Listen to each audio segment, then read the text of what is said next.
Yeah, Joel Parker, bus driver,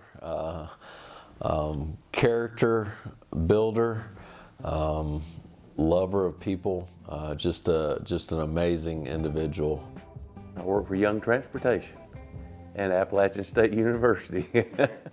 After I retired from the business world for 30 years, my wife said, "What are you going to do?" I said, "I'm going to learn how to drive a bus." So I did, and never had any experience at all, but the folks at Young were very good to me and taught me everything I needed to know to drive that big vehicle that we ride around in. We get on the bus and he's standing outside giving everybody hugs. And, the first time I remember, like he really showed him his true colors was he got on the bus, I think it was at Campbell, and he just gave us a pump-up speech and was going crazy on the bus. And I've never seen a bus driver do that before. But obviously Joel's a little bit more than a bus driver, so.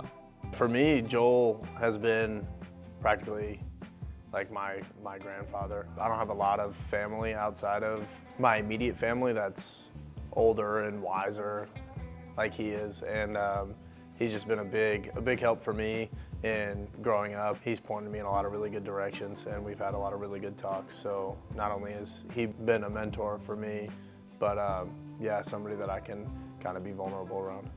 It doesn't matter that he's just, for him, it's not just a bus driver. For him, he's here for us as a brother, as a father figure, or as a spiritual believer, and like whatever he says that day and however he wants to push us that day, he's in it for us all the time. It's been a tough year. I am an emotional guy.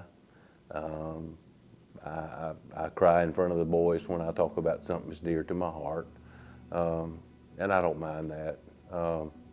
But yeah, I had a grandson that was born in January of this year. His name was Titus Evan Parker. He was the first child of my youngest son, Cameron, and his wife, Megan. And he developed an abdominal infection. He was born early, and he had developed that abdominal infection in the NICU there at Chapel Hill. The folks were just amazing. But he lived for 28 days and passed away after that. And but because of that, and the team and coach have been so supportive through all of that. And then my father passed away. So it's been a tough 2024 for the Parker family. It just kind of felt like the dominoes kept falling for him. Our guys picked up on that, and for them to support him, and it means a lot.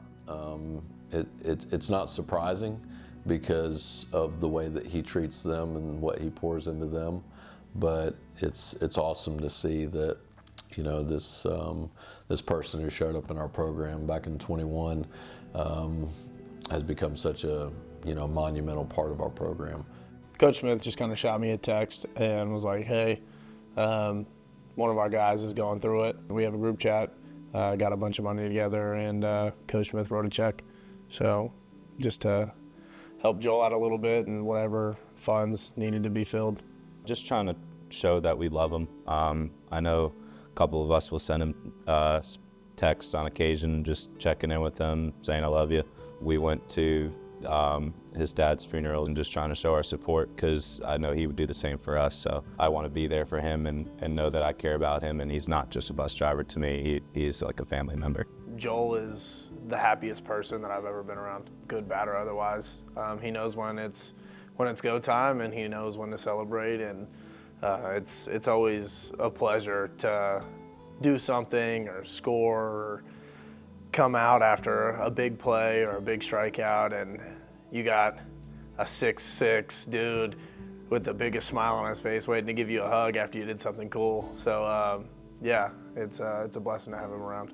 That's the biggest takeaway that I can take from him, is the way he walks through life and the happiness he brings, and it emits to other people and makes everybody else happy. I really don't think his label is a bus driver. He's our chaplain. He's our coach. He's our friend. He's a mentor to us. Gosh, when you get loved on and you know you're a part of something bigger than you, it makes a difference in your life.